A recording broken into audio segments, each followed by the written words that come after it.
dan 40 surat Al-A'raf tadi menunjukkan bahawa neraka untuk mereka dan mereka mustahil masuk syurga jika mereka mendustakan ayat-ayat Allah dan bersifat takabur terhadap ayat-ayat Allah. Kalau mendustakan maknanya tak percaya. Apa pula makna takabur atau sombong, Pak Ustaz, dalam ayat itu? Ini jawabannya.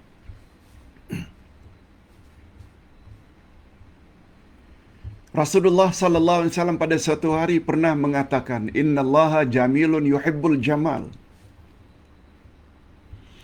Allah itu indah dan Allah suka kepada yang indah-indah.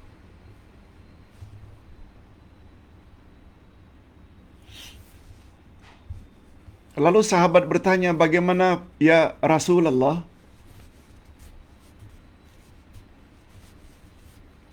Jika kami memakai pakaian yang indah, smart, memakai sepatu juga mengkilap, cantik.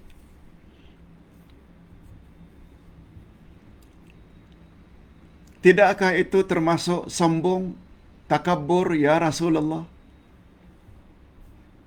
Coba dengar jawaban Nabi. Tidak. Bukan itu takabur.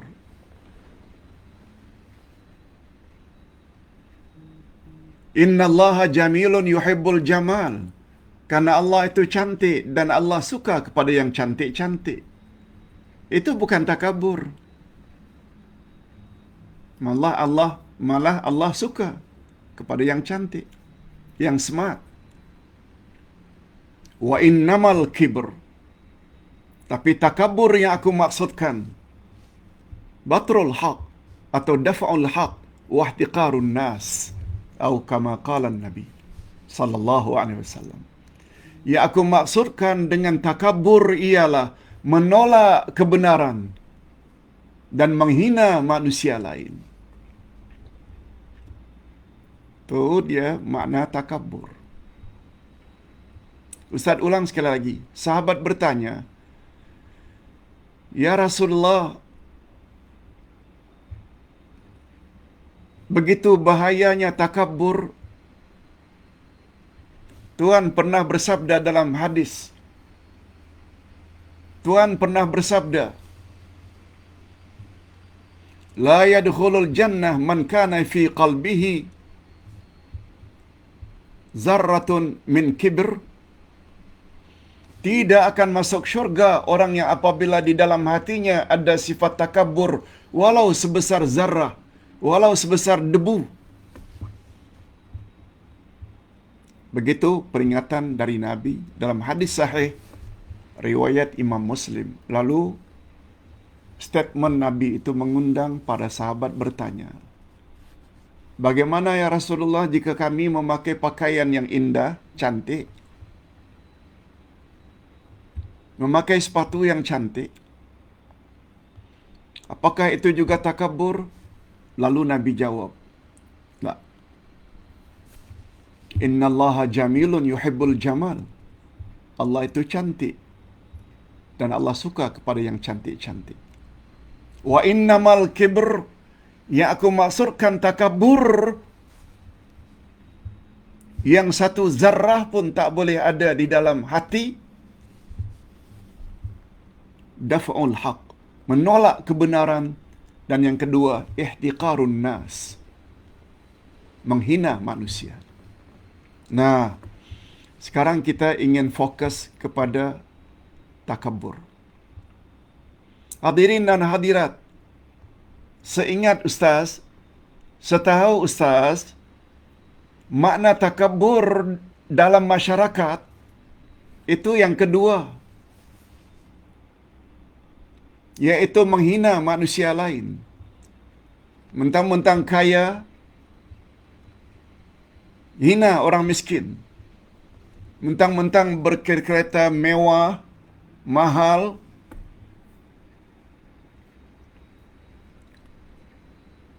speed, laju, walaupun di tempat yang lecak, walaupun orang lain akhirnya kerana percikan air kotor.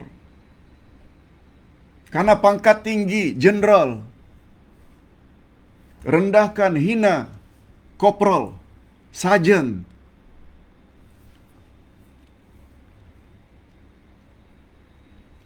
Sombong terhadap pendatang. Mentang-mentang orang tempatan. Sebagai contoh.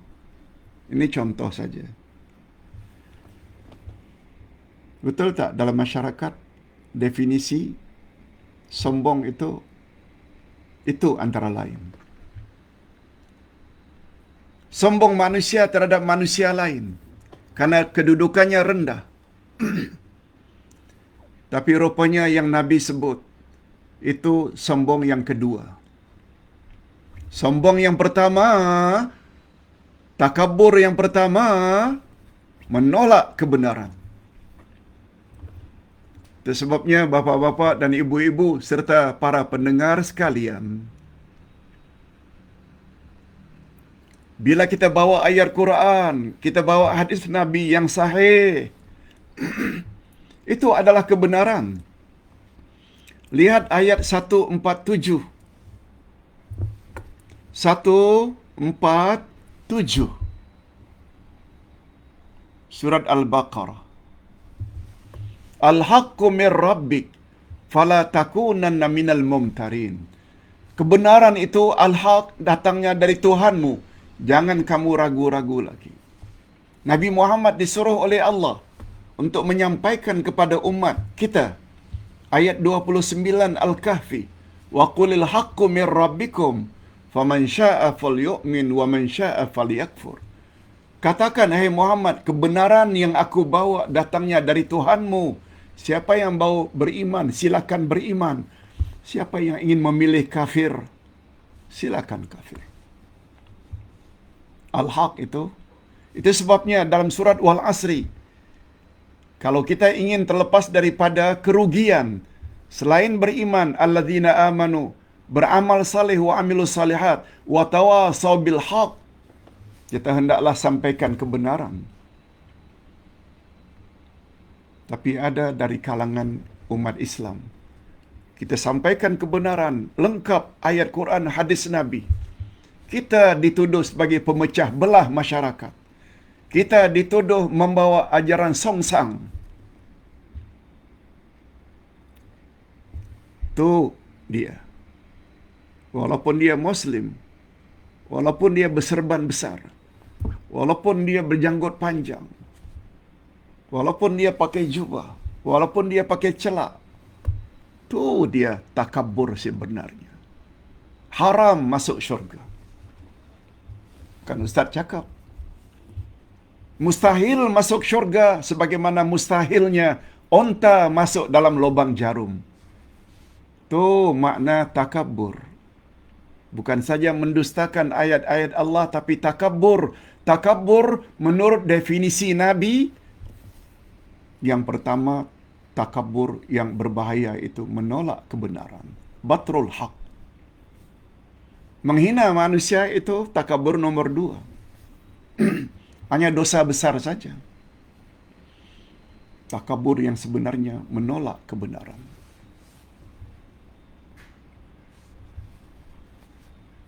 Mudah-mudahan kita dihindarkan oleh Allah daripada sifat takabur yang nomor 1 tadi. Segala yang datang daripada Allah dan Rasul kita katakan sami'na wa ata'na. Kami dengar dan kami taati, ya Allah, semampu yang kamu boleh. Jangan tolak.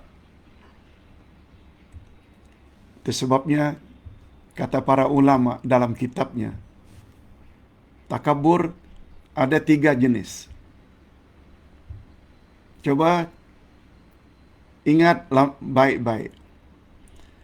Takabur pertama hukumnya kufur, yaitu takabur terhadap Allah. Kafir. Contoh, Namrud di zaman Nabi Ibrahim. Contoh, Fir'aun di zaman Nabi Musa malah mendakwa, ana rabbukumul a'la, Aku adalah Tuhanmu yang paling tinggi. Oi, mengaku dirinya Tuhan. Yang itu confirm kufur. Kufur nomor satu. Kufur yang kedua, kufur terhadap Nabi. Abu Jahal, Abu Lahab. Walaupun mereka tidak mendakwa sebagaimana dakwaan Firaun bahwa mereka adalah Tuhan yang paling tinggi. Kufur yang kedua, menolak Rasulullah.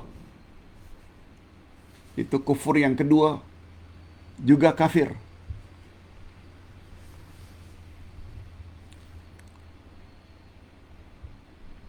Termasuk orang yang menolak hadis-hadis Nabi, golongan anti hadis.